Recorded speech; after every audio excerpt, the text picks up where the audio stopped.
Les jeux vidéo existent depuis maintenant de longues années et ont connu de nombreuses formes, et depuis peu, les jeux narratifs sont revenus sur le devant de la scène, et nous allons faire une petite revue historique sur ce sujet.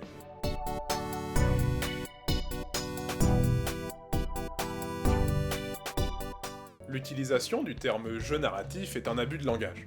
Nous devrions en effet utiliser le terme film interactif ou encore jeu d'aventure graphique, qui lui-même s'oppose au jeu d'aventure textuel qui est l'une des bases du jeu vidéo. Les premiers jeux en mode texte apparaissent dès les années 1970, notamment sur l'Apple II, dans lesquels le joueur doit avancer en écrivant ses choix dans une zone prévue à cet effet. Ce genre de jeu est cependant très rebutant et sera réservé aux passionnés, car son style ne semble pas très ludique, il laisse une énorme place à l'imagination. Hello, how are you? I am under the water.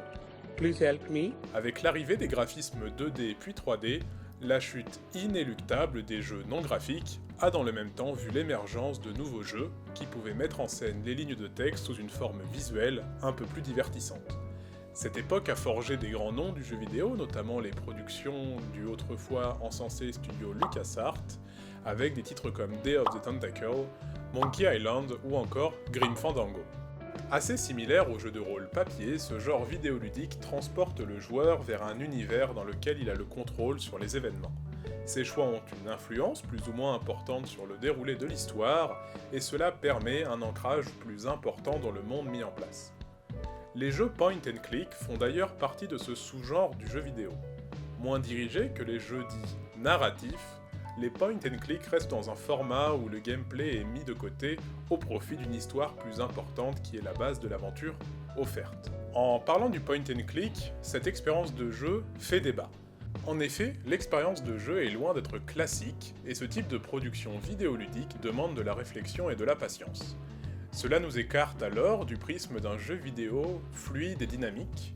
Malheureusement, ils sont délaissés par une grande partie des joueurs aujourd'hui, et leurs jours de gloire sont probablement derrière nous. La narration vidéoludique ne cesse alors de devenir plus pertinente à mesure qu'elle s'affranchit des codes plus classiques, et les créateurs de jeux vidéo ne cherchent plus à simplement copier les codes du cinéma ou de la littérature, mais s'en inspirent pour essayer de faire naître un tout unique, quelque chose entre la frontière entre le réel et le virtuel. C'est possible par le choix, au cœur de la narration vidéoludique, mais aussi par le lien qui existe entre le joueur et ce qu'il contrôle. Ce format peut apparaître dans différents styles de jeu, à la fois dans le domaine de l'aventure, mais aussi de l'horreur, même si l'horreur reste assez récent. Il est moins populaire que les jeux d'action et se pratique en solitaire, et est placé sous la menace d'un piratage important. Dans ce sens, le studio Telltale a dû licencier un nombre important d'employés et fermer ses portes en 2018 avant d'être racheté par LCG Entertainment en 2019. Demandant un travail très important, les défauts de trésorerie potentiels peuvent alors influencer fortement le monde du jeu narratif. Très récemment, par exemple, le domaine a connu une forte évolution avec la création de la série The Dark Picture Anthology par Supermassive Games en 2019. Éditée par Bandai Namco Entertainment, cette série d'horreur est devenue une référence dans la production de jeux narratifs horrifiques. Malgré des résultats plus ou moins importants, les 4 jeux ont été fortement influencés par la pandémie du Covid-19, durant laquelle les jeux en version numérique ont gagné en popularité. Le studio Quantic Dream, édité par Sony, reste la référence dans le domaine, notamment après la parution d'Heavy Rain en 2010. Il y a ensuite eu les sorties de Beyond Two Souls en 2013, ou encore Detroit Become Human en 2018. Étant plus que de simples jeux, ils posent des questions sur l'humanité et notre situation en général, et ce sont les jeux dans lesquels les choix du joueur ont la plus grande importance. Pour prendre un autre exemple, Life is Strange, développé par Dontnod Entertainment et Deck9, et édité par Square Enix, va marquer le renouveau de ce type de jeu en 2015. Cela permet à des personnes qui ne sont pas forcément attirées par le monde vidéoludique de mettre un pied dans ce monde car ils sont l'entre-deux parfait entre un film d'animation et un jeu vidéo.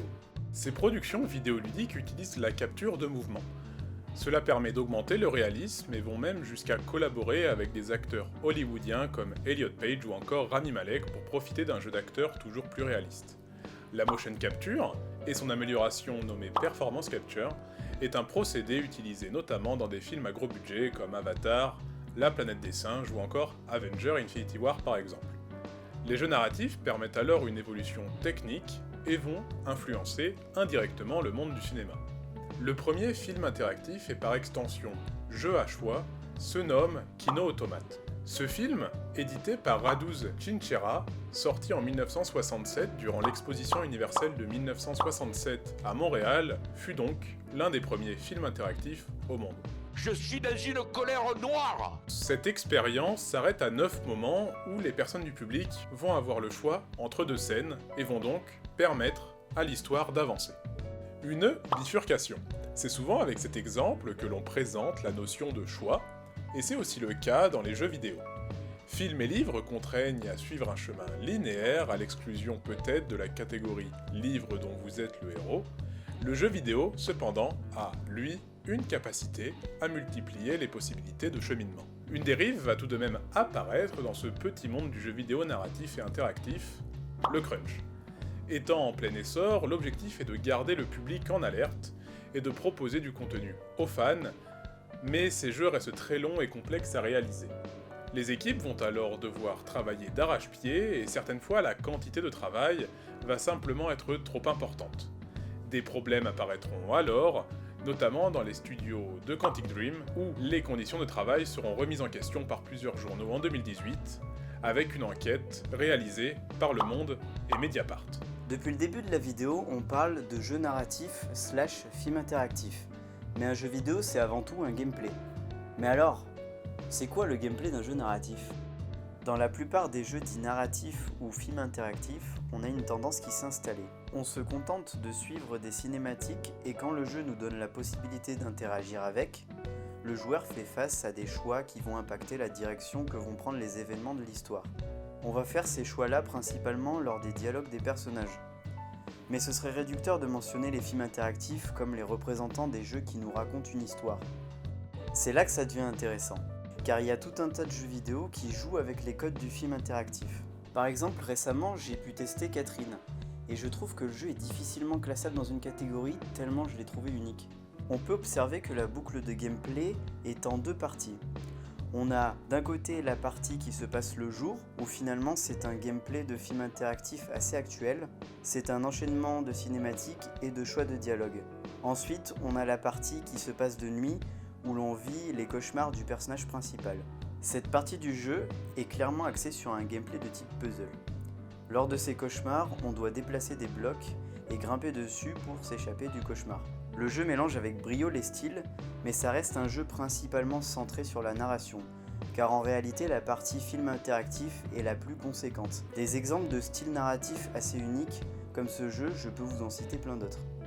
J'ai en tête aussi Azuras Vras, qui est un jeu d'action typé beat'em all. Cependant, le titre est centré sur le déroulement de l'histoire, qui est raconté à la manière d'un shonen. Le jeu nous invite à jouer des épisodes d'anime japonais. Ils sont allés même jusqu'à la petite coupure pub, simplement dans un but d'esthétisme. On a même les phases de gameplay dans Nier Replicant qui font directement hommage au jeu d'aventure textuel dont on a rapidement parlé plus tôt. Cette partie est représentée avec du texte blanc sur fond noir. Et c'est pas simplement un effet de style, il y a pratiquement 3 heures de gameplay sous forme de texte. Bref, il y a moult façons de raconter une histoire. La narration et le gameplay sont une combinaison qui, bien maîtrisée, font d'un jeu vidéo une expérience mémorable.